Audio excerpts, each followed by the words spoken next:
Hello and welcome to The Shift, the podcast that aims to tell the no-holds-barred truth about being a woman post-40. Created and hosted by me, journalist and author Sam Baker.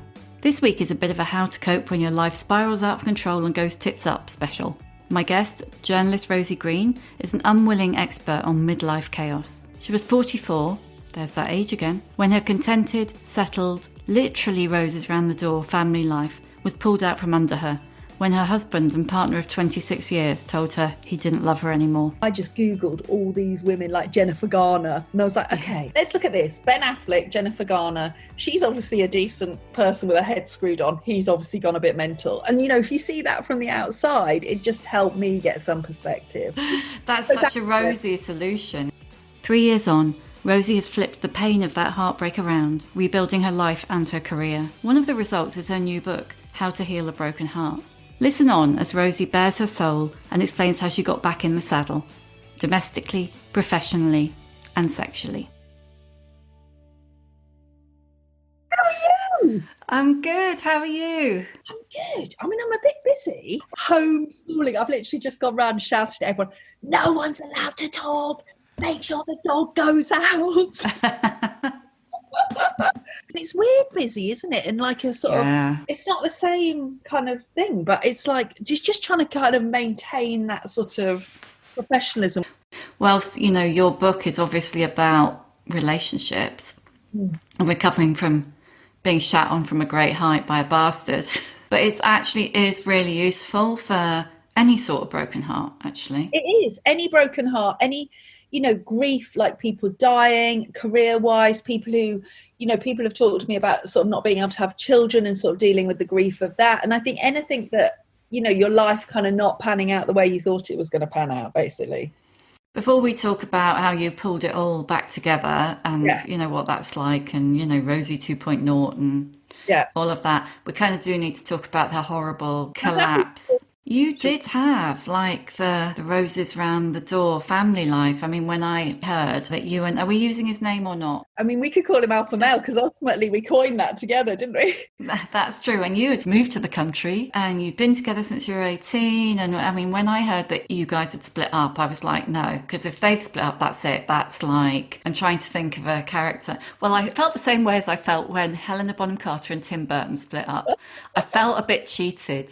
It felt like, no, you know, there's no hope for anybody. You were on the journey with me, you know, like, and that's what a load of Red readers have said, you know. I mean, it was under your editorship, wasn't it, that I started writing that column? And, you know, so many people were on that journey with me. And I think, you know, we had those kind of, you know, we had rows like other people had, you know, we kind of had niggles and, you know, you're not stacking the dishwasher properly and all that kind of stuff. But I felt compared to other couples that I know, we were kind of sort of at the lower end of the scale on irritation. And I just felt there was that massive solidity. I'd always felt that. And I think everyone who'd ever met him had felt that. You were married to an Athena poster, Rosie, let's be honest. I know, he was like, you know, emergency services. I was. And he was that kind of strong, solid guy. And he also, I think I wrote this, you know, he looked at me the same way kind of Harry looked at Meghan. You know, there was that kind of, you know, some people would say to me, oh my God, every so often I'll just catch him looking at you like that. You know, that's the way it was for so many years. And then obviously, you know, kids or the pressures of midlife and stuff affect you. But as I say, still no more than anybody else would. And I remember actually Saskia, who was the deputy at Red, I remember I had some pictures taken to go with the column and they were the lovely house and they were the kids and they were thing. And she said, I can't remember this, she said she shed a little tear. I don't think she would have done, but she said she was just like, oh my God, it just looks so perfect. And she said, you know, and I don't know how to say this, but I felt envious of it, you know, so it was this kind of picket fence life. Absolutely. In the book, you talk about having a kind of a slightly bad feeling about a woman at work. How did that manifest? Because you're not a needy person, you're quite noble.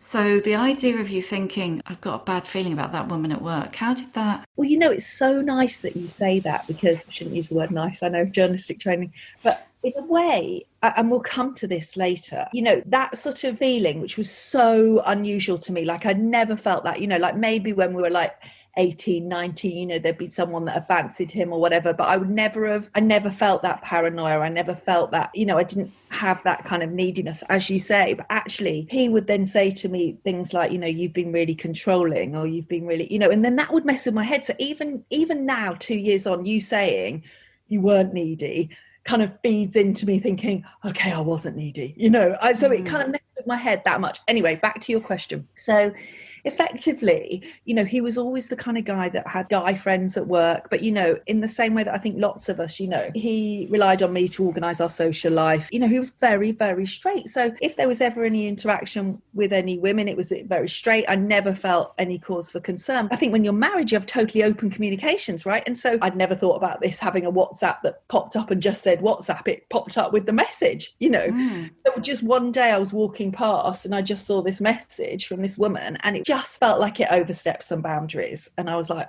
oh, okay, that's weird. Too familiar, basically. And so I just said to him, oh, that feels weird, And I just had a really uneasy feeling. I remember saying to a friend, they were like, oh, no, you remember who we're talking about here? That's not a problem. And then there were quite a few times where he just didn't come home at night and he was sleeping in the office and, supposedly. And that was making me more and more needy because obviously I just felt that kind of uncertainty. And so in a way, then you're in this sort of hideous situation. Actually, in the book, I interview this psychologist and she talks about how she's got a friend and the friend's a female and she's cheating. And then the guy obviously is picking up that. And then she's using as a justification for a cheating that he's becoming needy. But obviously he's becoming needy because he knows something's happening, but he doesn't know what that is. So, you end up in this hellhole of a mess. But anyway, yes, I saw those messages and then he just started to behave in a way that he never had. So he was just so cold and he was so angry. I could tell he'd just changed his focus. And, he was, in the words of Elvis, he'd lost that love and feeling. I just knew it. It's horrendous. And that is the worst feeling, right? It's like you're sort of out of control. And I just felt like I was trying to kind of steer a car back on course, skidding on ice. And I was saying, think about the kids, think about the life we built up, think about all this. Are you really going to implode this? And he would be yo-yoing back and forth on that. And that was the worst time, these kind of 4 or 5 months where I wasn't really telling anyone because I just thought if we can get it back on course, I don't want that to be our story, So I wasn't telling anyone. And so in a way, all that kind of shame and guilt and sort of mind fuckery was going on. And I couldn't even get friends to shine clarity on it. Because you couldn't talk to them about it? No, I mean, I did talk to a few, like very, very few people, and they would shine clarity on it. But your head is so messed up because the person that you have trusted and known for so long is telling you things and you don't know whether they're true or not. And sometimes they are true and sometimes they're not true. And sometimes they're stuff that you don't want to hear, And that's what I learned a lot about the splits is so much about people's narratives, like what they can tell themselves to justify their actions. And that's what he was doing. And then in a way, because I had this agenda, I didn't want him to be the bad person because how am I ever going to come back from that? So we're all telling ourselves these things that aren't true. What is the truth in that situation? Yeah, because there's some interesting stuff in the book about gaslighting, and I think there's a sense at one point you felt he was gaslighting you, but also you're almost gaslighting yourself. Absolutely. And I hadn't even heard of that term before. And I remember my really feisty friend Nadine, I went to see her and there was a lot of stuff from him about how I'd been controlling. And at one point he said, we were talking about sort of the money that he was going to pay, and he said, I've always paid over the odds, you've never put enough in, or stuff like that, and I was just like, oh my God. And Nadine was like, this is just not true. But you really, really struggle with that because everything's been decimated. So it's almost like you don't know where your base point of truth is. So yeah, for me, understanding those terms, and I think that's what the book is about, is trying to understand those mental things that are going on. And in a way that helps you kind of move on and understand where your path is forward. At the very beginning, when you first saw the WhatsApps, you went out in the garden, and when he came out after you punched him, not in the face, which is what he deserved, in the chest. But then that was like your first and last display of anger, wasn't it? I mean, how did you get your anger back, Rosie Green? Oh, do you know what? If I'm really honest, I still don't have the anger. And I'm still, and this is why I think it's important to show it, it's this long, slow process. And I don't have the anger. And I think a part of that is because, you've known me for a long time. I'm kind of affable and friendly and all those things. And I don't know, we can deeply psychoanalyze that and say it's about being a single child and it's about, wanting to make everyone like you or just being that person. So I'm not really an angry person. I think society tells women as well that, anger is quite unattractive. And I think I probably, absorb that.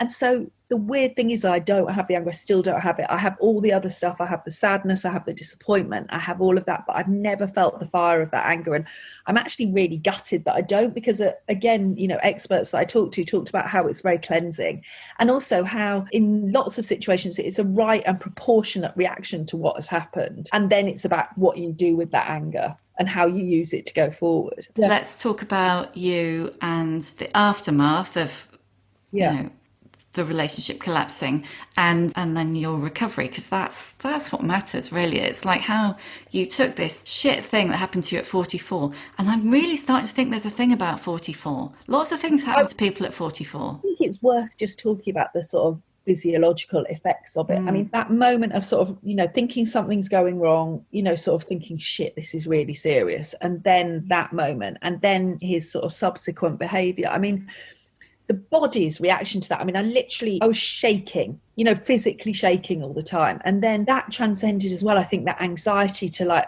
going into fight or flight. I couldn't eat anything. I wrote a piece for Elle actually about how, I mean, we've been in the fashion industry together for a long time, how suddenly I was this sort of sample size. I mean, I'm you know, 5'10", I'm normally 10 stone. I was 8 stone instantly. Oh my God, you must have been like a pipe cleaner, because you were always tall, slim and gorgeous, let's be honest. Oh, well, thank you. My pants were literally falling off. My running leggings were flapping. When I got in the bath, the bones on my back were so painful that I couldn't have a bath, you know, and the kids were saying to me, like, Mum, what's happening? You know, they could see it as it was a physical in effect. And in a way, I was quite grateful for that, because I think that's the thing about heartbreak. You feel so unutterably shit, but actually on the outside, you look the same, right? So you're not getting, it's a bit like mental health, you're not getting that help sometimes. So, you know, I had the trembling, I couldn't eat anything, and I couldn't sleep. Like, I mean, those were like the longest nights. My mind was just whirring. I was waiting for him to come home. I was waiting for any kind of morsel of text message to tell me that it was going to be all right, you know.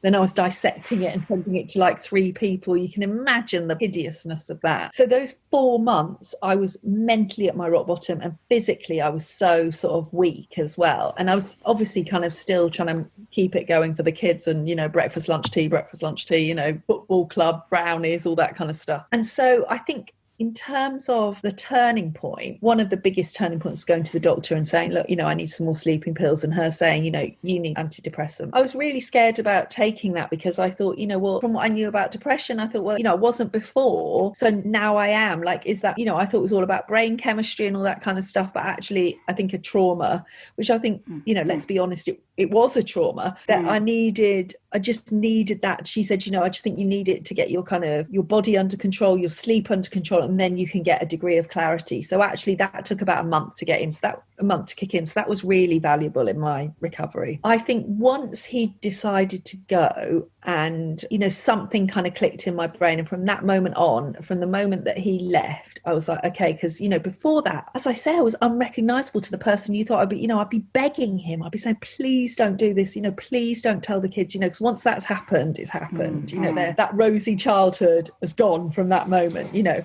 But once all that happened, I went from desperately trying to hold it together to thinking, okay, how do I make this the best outcome it can possibly be? This all coincided with me sort of losing my main job as well. So I was jobless for I didn't have a sort of contract for the first time. And that happened within literally 2 days of each other. Oh, great. Typical. Yeah.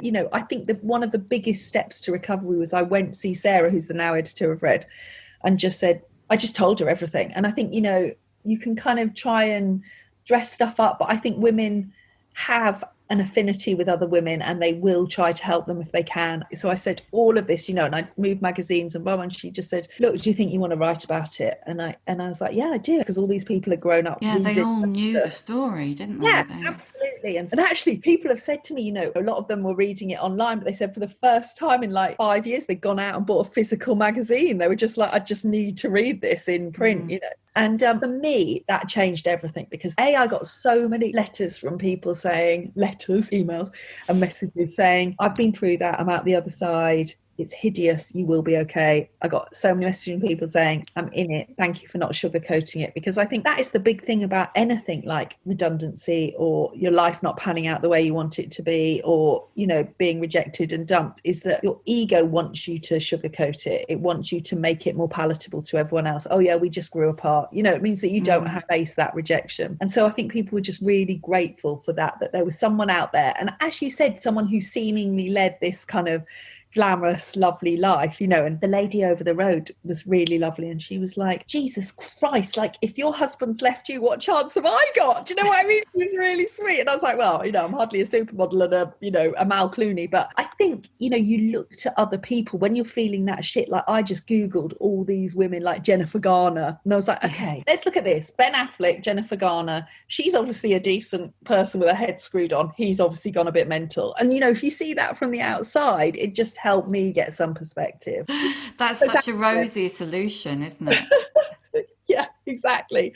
Something within me was determined to say, okay, I'm determined to handle this with as much grace as I can, and I'm determined to provide a nice life for my kids. I'm determined not to sink, basically. How important were your girlfriends in that? Oh scenario? my God. I do say this to them all the time. I do say, I don't think I would have got through it. Well, I would have got through it, but I think I'd still be I'd be in the Priory, or probably not the Priory because I couldn't afford that. I'd be gibbering wreck somewhere. And I think absolutely, I mean, in the early days, I'd sort of chain smoke through calls with them. So I'd come off the call from one and go on to the other, and, you know, just getting their sense of perspective, getting their sense of being held by them. And, you know, one of the really important things that I learned was that kind of, it sounds a bit woo-woo, but this sort of Buddhist saying of like the 2 arrows of suffering. So there's the suffering that you're in right now, you know, okay, I feel shit, I've been rejected, I've been dumped. And then there's the projected suffering, you know, will I lose the house? Will anybody ever love me again? You know, will the kids ever recover from this? Will, you know, blah, blah.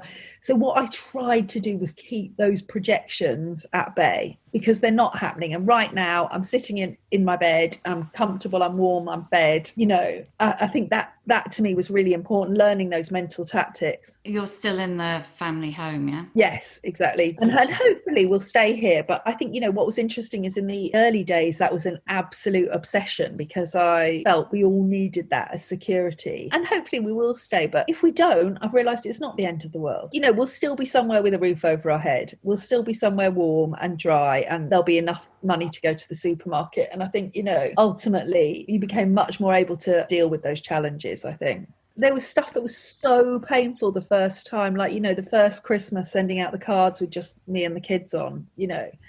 Whereas now, actually, I feel a kind of pride of that, and I don't feel embarrassed. And I think, you know, I'm also really grateful. You know, my mum was a single mum, and there was so much more of a social stigma around it then. And, you know, all that bollocks about not being invited to dinner parties as a single person, all of that, you know, the Bridget Jones thing, you know, we've got scales underneath us as single people or whatever. I feel like that has gone mainly, or I'm very lucky to be in a social world where that doesn't exist.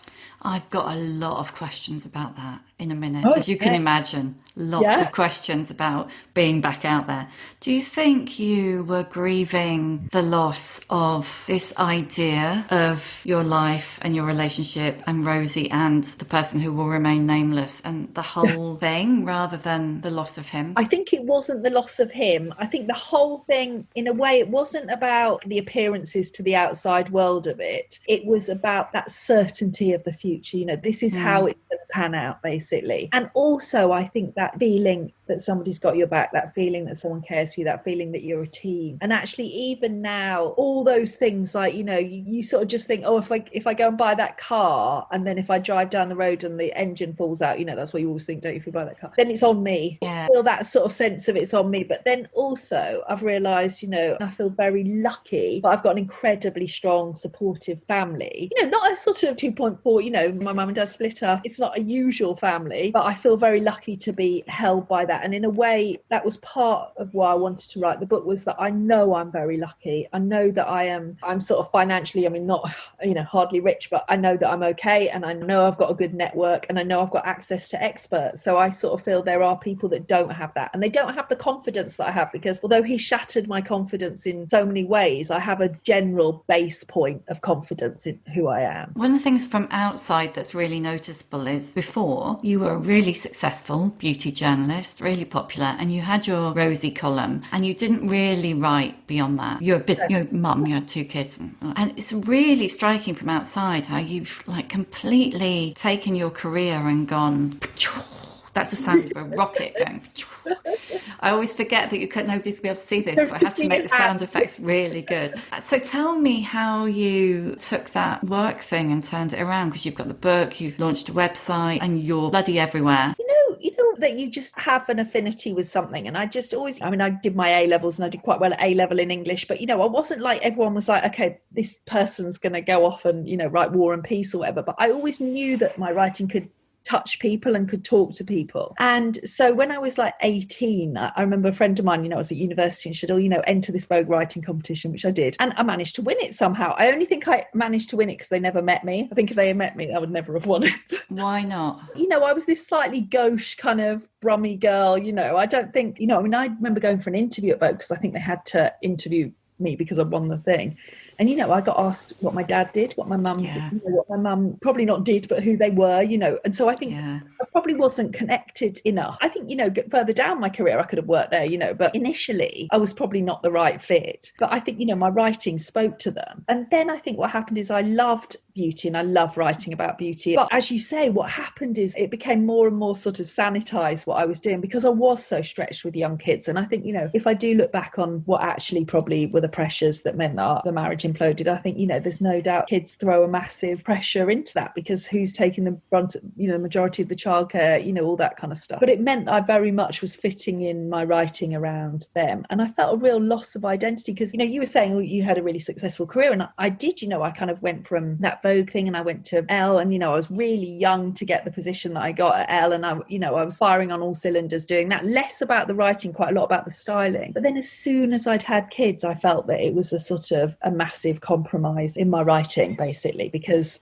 I couldn't do as much. And so then when this happened, I sort of wrote absolutely from the heart. And in a way, I wrote authentically. I mean, the columns were authentic, but they were sort of funny, weren't they? They weren't kind of... You know, they were surfacey, weren't they? They were surfacey, weren't they? And they were funny and they were amusing. And you know, they really did touch a chord with a lot of people in that position, you know, in the early childhood days. And I sort of was really feeling all the feels in the same way that I did when I was a university student or just coming into London when there's so much uncertainty. You know, so in a way, I think that period of intensity kind of fueled my creativity in a way that hadn't been fueled for so long. And the irony was, I felt like I needed that sort of solid relationship, you know, of my husband to be the person that I wanted to be. But actually the irony was I was more successful, more creative, more in touch with who I really was when he'd gone. It's really interesting, isn't it? You mentioned that in the book, and it really struck me when I was reading it that that's one of the things as well that lots of women in their kind of 50s who are like postmenopausal or menopausal say that they feel more in touch with the person they were either as a child or a teenager at 50 than they did through the whole of the middle. That it's almost like, or someone described it as a return to the magic of childhood, which is a much more poetic way of putting it than I would have put it. But I do think there's a slight sense of things become about you a bit more again. Absolutely. And when you were saying that, so I was just thinking, because I guess most women that have had children, they've, you know, they've probably left home or they're certainly demanding less of their time and attention. But even that, you know, I've obviously got 2 kids that are still needing much of my time and attention, and I give that to them happily. You know, I love them to bits. But how old are they now? They're teenagers. It's so funny. This house is like flying hormones. I feel like, you know, we're all on this sort of sexual learning curve. Oh my God. There's so many hormones flying about. Are you peri now? I don't know. I don't seem to have many of those symptoms, but I have that coil in the Marina coil, so I'm not sure I'd know if I've got. No, you wouldn't. So that's fine. There's so many emotions flying around. I can't quite work all that out. But yeah, I don't think so yet. So yeah, let's wait for that as well. Hopefully life will give me a few more years before that kicks in. Oh, won't bank on it, love.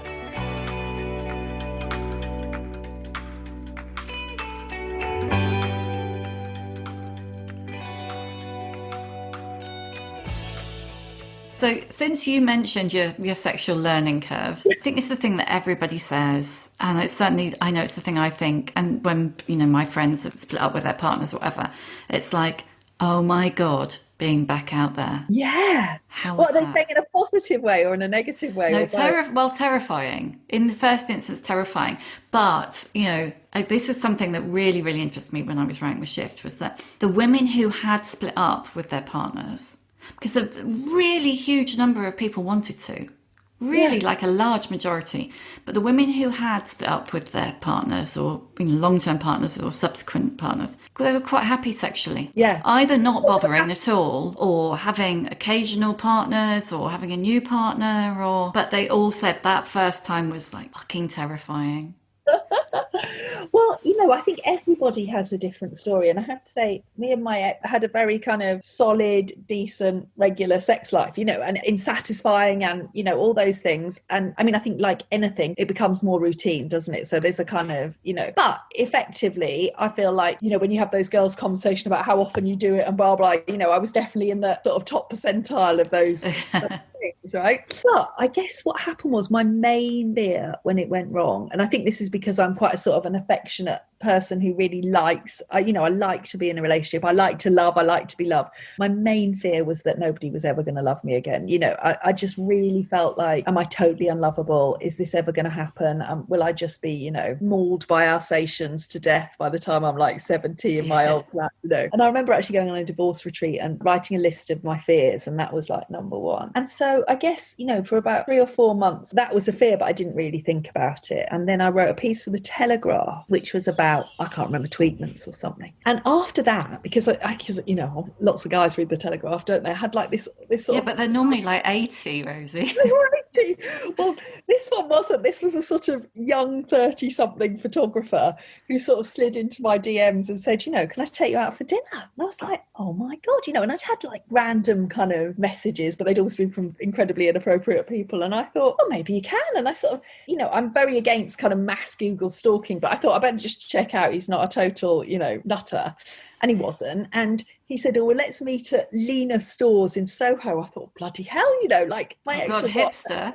exactly, like he wouldn't have known that if somebody had like bitten him on the arse. So I thought, okay. And I just had this attitude to it, which was a bit like, if I ever have something hideously scary to do at work, like I've got to do a talk or I've, got to do something that I'm really frightened of, I just sort of ignore it until it's really, really closely on the horizon. I know that, Rosie. Exactly. So it was only about 5 minutes before when I rang my friend and I was like, oh shit, like, I'm going on a date, and I've never ever in my life been on a date before. But a friend of mine had given me this brilliant book called It's Just a Date by this guy called Greg Rahent. He was the one who wrote He's Just Not Like. Right, yeah. Brilliant, because it really does say, just treat it like a nice lunch, as if you're meeting someone new. And I like to meet new people. And actually, he was really cute and he was fun and he was incredibly complimentary. And, we had, nice pasta and wine. And by kind of 9 o'clock, we were snogging in the Groucho Club. So I felt like a teenager. Snogging. When had you last snogged? Literally 18. And I was saying that, snogging had kind of, you do all that kissing, and actually, that sort of stuff in a marriage, that really sort of like passionate kissing goes, right? I mean, in fact, I always tell this story about a friend of mine who shall remain nameless, who, like, when her husband's giving her the side eye at night, what's a shag, she's like, okay, but no kissing. Like, she's just like, that's not... But it was amazing. And I just sort of, it really re-energized me. And it kind of made me feel hopeful and optimistic. And, it was just really good fun, basically. And I sort of schlepped off to my aunt's house, like, so staying the night there. Like, and I'd lived with her in London when I first moved to London. So I felt like I was 21 again. I'm going to ask you a really personal question now. Yeah. Was your ex the only person you'd ever had sex with? No, he wasn't. So I'd had a few boyfriends before that, but it was very teenage, really, when I think about it. So how did it feel when you got to a point where you were thinking about, I'm going to sleep with this person? I didn't actually sleep with him. I had a few dates with him and he was really nice and fun, but he was young. And so then I went away to a spa with my friend Nadine. We were like basically on kind of, not that I needed it at the time, like 500 calories a day. We were like delirious. And oh God, was that the Viva Mayor? Yeah. He was like, right, let's sign you up to a dating app. And again, I think, dating apps used to be so full of shame and stuff. And I just think they're not now. And also, if I can play any part in them not being shameful, then I'd like to, Anyway, so we sign up to this app called Hinge, and we start swiping through, and oh my God, it was like the man shop. I was like, I'd heard these terrible tales, but I was just seeing these like pretty gorgeous men, quite frankly, and we were having a brilliant time. Have they got all the good ones face out like a bookshop? Yeah. So the algorithms, I don't know how it works, but the algorithms do so. So in fact, in my book, I say, don't get swiper's remorse, don't get blasé. It basically goes downhill. Anyway, from that, a couple of guys came up, and then a few of them I started seeing. And, that's the whole thing as well, like this sort of multiple New York style dating where you're kind of seeing multiple people. So you weren't exclusive? No. And actually, I then read a piece in the Saturday Times about this woman who's like, her dating tips. She charges $3,500 a day. I'm going to tell you this for free. Like, basically, you got to get a kind of group of like 5 or 6, because I think ultimately, as women, we're naturally sort of can start focusing on someone, and then we're waiting for their text and waiting for those. Whereas if you have quite a few on the go, you can be much more sort of easy and free about it, there are challenges to that as well. Anyway, so from that initial thing, like I had these sort of like 3 or 4 or 5 guys, and then that sort of narrowed down to 2 for this sort of first summer. And how did you find time? Oh my God, well, you'll always find time for that, right? Yeah.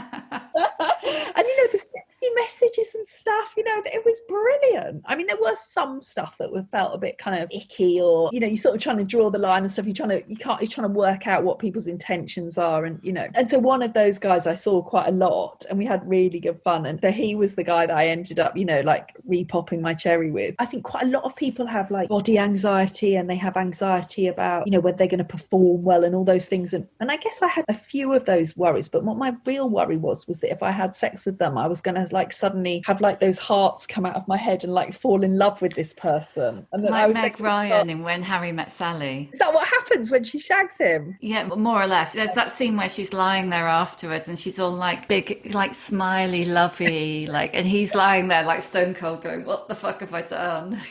Exactly. So that was my fear. I don't remember that, weirdly. And I've obviously watched that a million times. So that was my worry. And then I was like, oh my God, I can have sex with someone and not kind of have to love them and not be obsessed with them. So it was this whole new kind of grown-up world. Obviously you're dealing with emotions. There are some emotions you just can't override by your intellectually analysing it. But for me, it's opened a whole new chapter of how I feel about sex and romance and all those things. I think I had a very girlish, young view about it all. So interesting talking to you after having not seen you for ages. You're so on it and together and grown up. Oh, thank you. Yeah, I think I am a bit more grown up, and I'm slightly less people pleasy, although I am still a people pleaser. But yeah, I do think, the sex thing, I just feel there needs to be a column on that, basically, because I think there's so many women who kind of just don't sort of see that as part of their lives, or don't see it as something they should enjoy. And I'm not saying that my ex was like this. He wasn't. I think he would have preferred me to be, more upfront and stuff. So I think, it's about reclaiming that. It's all that Lily Allen stuff, and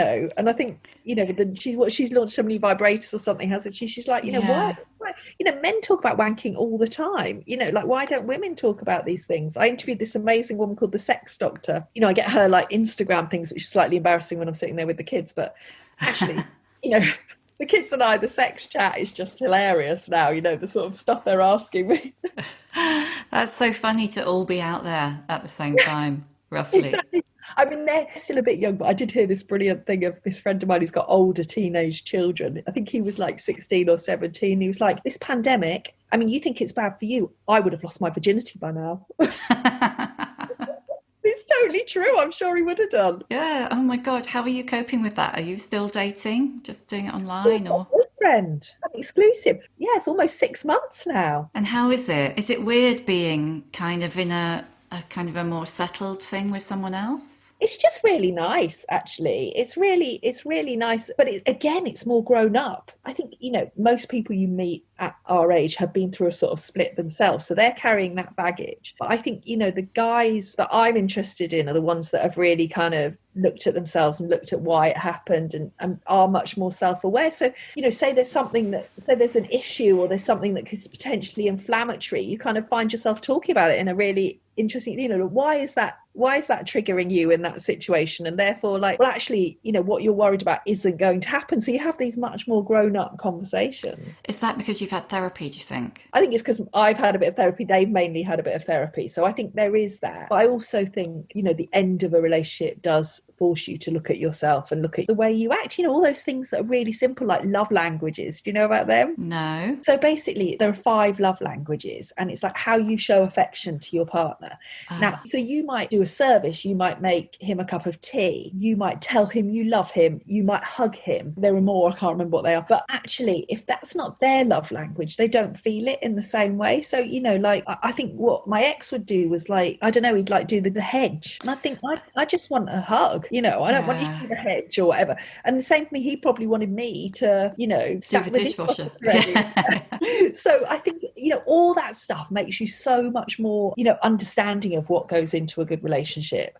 And also, I think, you know, that kind of idea of beyond the physicality, because obviously the apps, you know, all you're really choosing on is what they look like. And so then quickly understanding that you can't change someone, you can't force someone to be the person you want them to be. So actually, if it doesn't work, thank you, next, you know, and the same for them not to take that rejection personally, and for you not to take that rejection personally, which is a massive thing. Yeah, that's huge, isn't it? But I suppose if you've been through the ultimate rejection like you have. Yeah, Dolly Alderton said, you know, men are like cabs, they've got to have their light on. And it's true, you know, I think as a woman you think, okay, well, if I am kind and clever and pretty and slim and all those things, and whether they're saying they're in for a relationship or not, they're going to be, because I'm all these fabulous things. And that's just not true, you know. And also they have a whole background of history and, you know, things that have scarred them and things that have informed them. And, you know, you have to think, well, actually, you know, I may not fit into that for some reason, but that doesn't make you a lesser person. So for me to understand that was life-changing. Oh, you've really got your shit together, Rosie Green. Oh my God, I so have.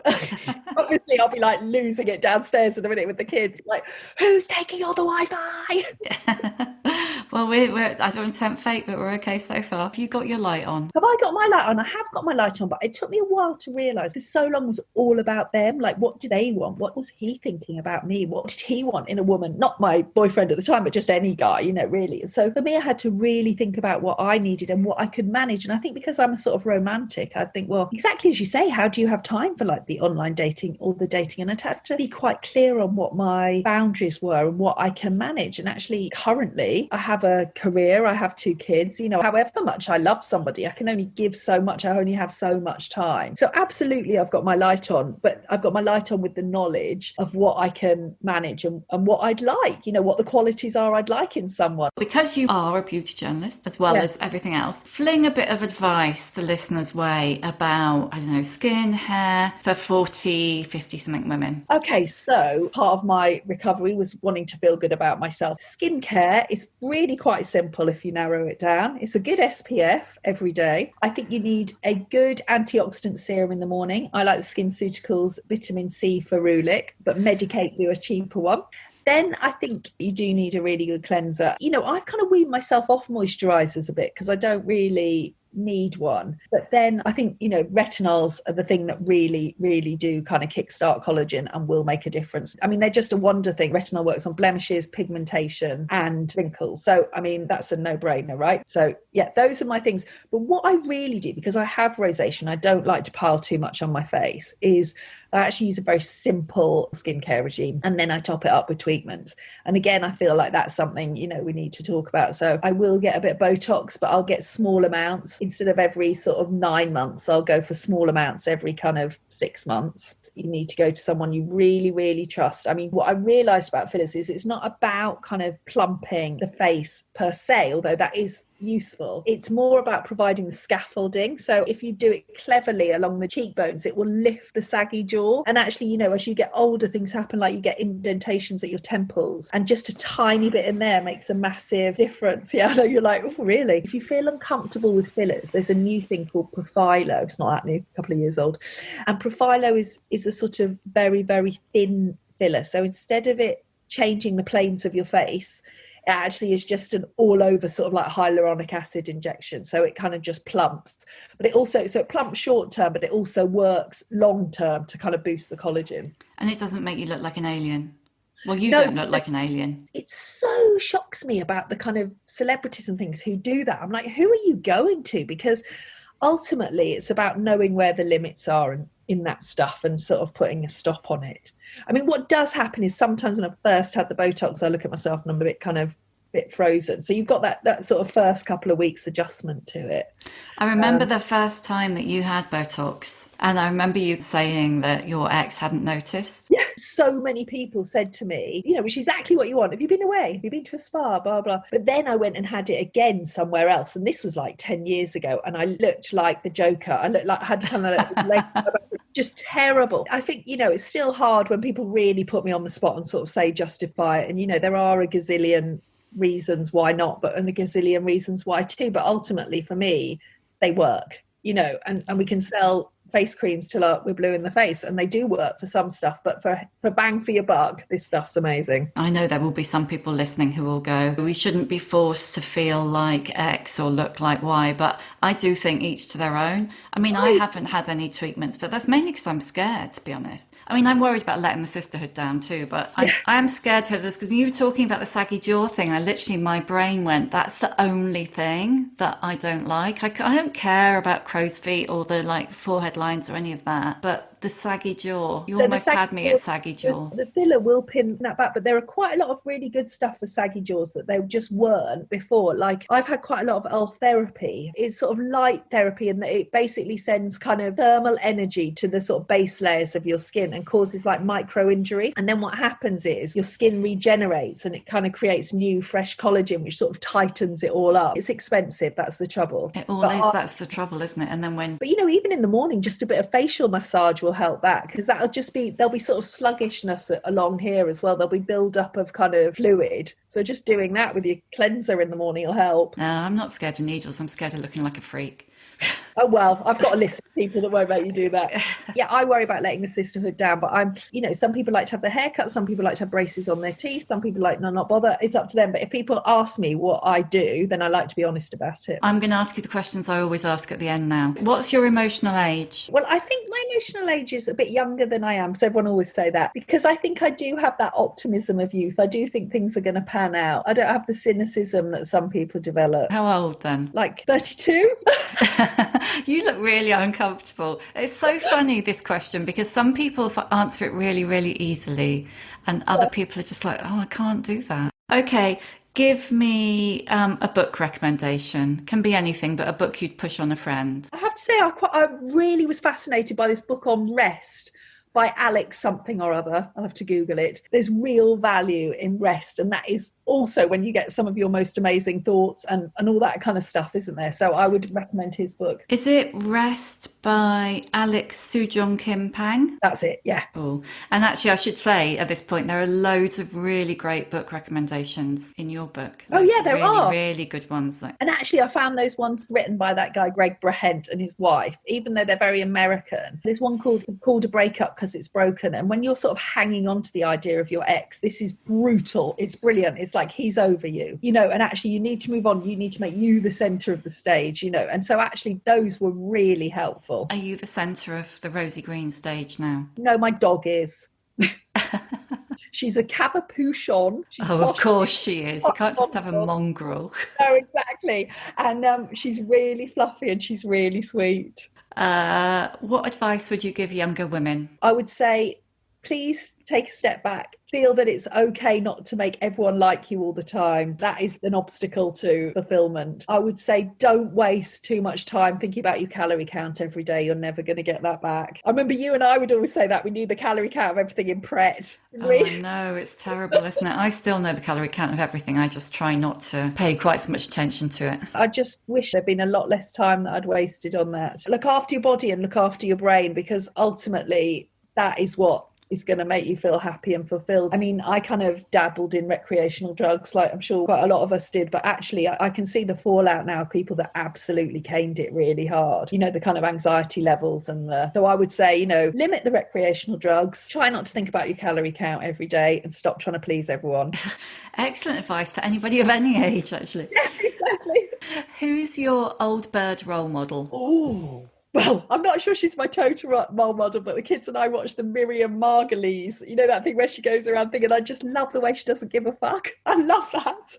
So she's kind of one of my role models. But the real person that exists is this woman called Sue Harmsworth, who created S-Bar. And she must be 75 now, right? She's as upbeat, as positive, as vital. She feels ageless to me, and she's still doing amazing stuff. She's always been about caring for your mind and caring for your body, but she's a super achiever, but she's always got time for her friends. So she is absolutely that for me. You want to be like her? I think I'm in the way, but a lot younger, obviously. I haven't got a multi-million-dollar business, though. Oh, get on that. Yes. What's your superpower? I think it's kindness. Oh. For me, that's one of the most valuable qualities. And I just really feel that actually, if we can all show each other kindness, then the world will be a better place. Oh. And lastly, how many fucks do you give? I give about 2 fucks. So I'd like to say I give 0 fucks, but I don't. I think we should always be aware of our stamp we leave on the earth, the way we leave people in our interactions and stuff like that. So I give about 2 fucks, but I give a lot less fucks than I used to. That's brilliant. It's been so lovely to see you. We think that this, in a way, because it's on a screen, isn't valid, but it is. This is going to buoy me up for the rest of the day, quite frankly. Oh, good. I'm very taken with your headboard and slightly bemused still by the mirror wall behind it, but that's not. Yeah, it's not in a sort of sex sense. It's just, I thought it would reflect light. You haven't got them on the ceiling as well, have you? No, thank God. Yeah, plain white with a few cracks in. Oh, it's so nice to see you. Oh, it's lovely. Thank you, Rosie. It was such a good chat. Oh, it's really nice. And when we can meet, please can we? Oh, yeah, it'd be lovely. Yeah. I'd love to. Thank you for listening. I'd love to hear your feedback. You can reach me on Twitter at Sam Baker and Instagram at The Other Sam Baker using the hashtag #TheShift. You can hear a new episode of The Shift each Tuesday on Acast, Apple Podcasts, Spotify, or wherever you get your podcasts. If you like what you hear, please do rate and subscribe because it really does help other people find us.